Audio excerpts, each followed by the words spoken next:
This is Coda. He is the mascot for my channel and he is the logo and he's a beautiful, wonderful assistant. All right, be free, be free. Hey, what's up, readers and writers? My name is Frankie Hope and welcome back to my channel, or welcome to my channel if you're new. My birthday is coming up and I will be turning 25. In honor of my birthday, I did 25 things I've learned at 25. I think to grow as humans, it's great to look back on the lessons that we've learned, whether they're painful or not, and some of the best lessons are, don't you love it? So I've just made a list here and I want to talk about them with you guys. Number one is you don't have to take what you're given. You can be in charge of your own life and say no to things. I think it's really important to learn about yourself and what you do want and what you don't want, and to learn how to say no. Number two, you can make your life look like whatever you want it to. It kind of blew my mind that I had been whining so long. I want a dog. I could have just gone out and gotten one. I can take care of a dog, so why did I wait so long?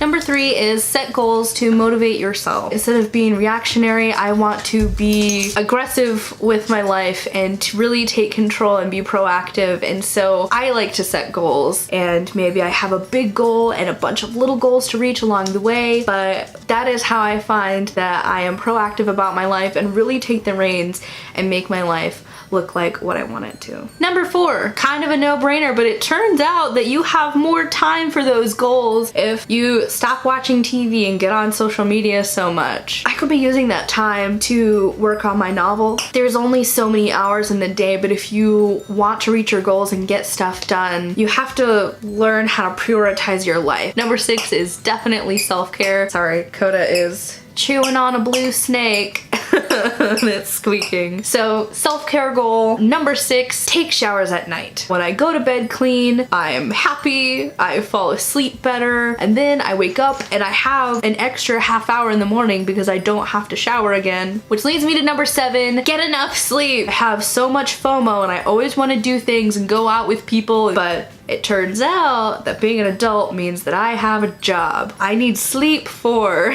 Number eight is find one thing you're good at and put all of your energy into it. For so long, I wanted to learn how to paint, want to learn how to crochet, want to sew things. I found all these creative endeavors that I loved and I wanted to take a part in, but as soon as I found something else that was cool, I flipped off to the next thing. Not only is that taking my time and I'll never master something, but it also kind of wasted a lot of money. Number nine is pay attention to who you hang out with. Making sure that you really protect yourself and invest in people who will invest in you. Invest in people who are supportive. Not everyone is worth investing in. Not everyone is worth risking, wasting your precious resources on, and you want to give it to the people who really enrich your life. Number 10, if something scares you, you should do it. As long as it's safe and you're not hurting anyone or anything, go do it. If you're scared to go to a book signing alone, don't miss out on that experience of meeting an author or meeting other people who like the same things you do just because you don't want to go alone. Enrich your life by doing things you're scared of, and then that's a really good way to build myself up, is to say, hey, look what I did, you know? I thought it was so big, but I scaled that mountain. And it's those small little victories that really build us up as people. Number 11 is if someone invites you to something and you like that person, you should go. Most of life is just showing up and being there for other people. Even if you're tired, you should go. And don't cancel plans. Don't be a flake. I moved out here to Dallas and I found, oh, people cancel plans all the time. If I'm too tired and I don't feel like doing it anymore, I'm not gonna do it. I won't go, I'll just cancel. No, show up.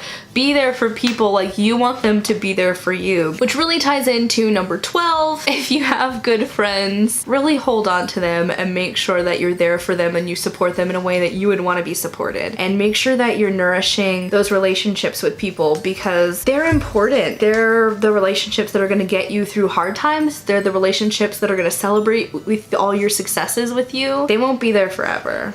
Number 13, if you want to be a master, you need a mentor. I found through work that if I've ever been asked to do a job that I don't know how to do, finding someone who does know how to do it is a great place to start. If you find a good mentor, there's someone that you can lean on when it's hard, or who will be frank with you and say, hey, you're doing this wrong and no one's telling you. Number 14, give back. Give back to people around you in little ways. You should do 3 kindnesses a day, whether it's telling someone you like their shoes, or helping someone carry something, or opening the door for someone. Just little things you can give back. And you should give back to your communities. There are projects everywhere that you can get involved with to help the people around you who are struggling, because you never know, you might find yourself in a position where you're struggling, but also it feels really good to see someone who's struggling and help put that smile on their face, and to know that you worked hard to help someone else. Number 15, don't be mean just because you can. There's a big difference between telling someone the truth and being mean to someone. It might sound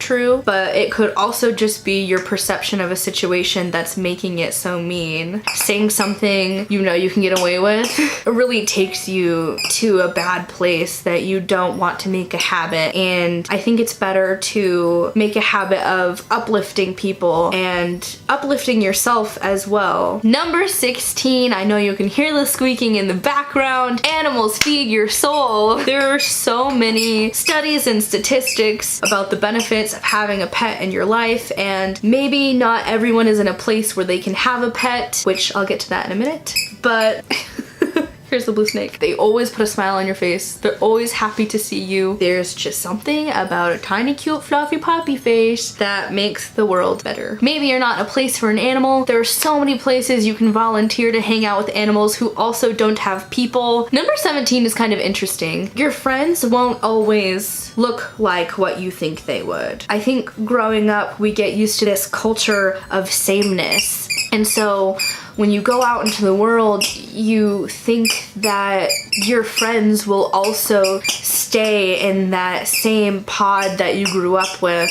But some of my best friends right now are 15 to 25 years older than me. Did I ever think that that would be a person that would be my best friend at 25? Probably not. Number 18 is to recognize when you're being mean to yourself and tell yourself to stop it. Other people can really make myself think, oh, I'm not good enough, or I'm not talented enough, or I don't have enough time. It's really important to notice when you're doing that to yourself and stop. Tell yourself, no, you are good enough. You are great. You are talented. Number 19 is forgiveness gets rid of anger. I used to think that if someone didn't deserve it, then they didn't deserve my forgiveness. And honestly, that's true. However, it's not for other people that you forgive, it's for yourself. It's to let go of all that negative energy that is taking up space in your soul. Just expel it. Forgive that person or that situation. It's so nice to get a good night's sleep. I find that forgiveness is a great way to get rid of anger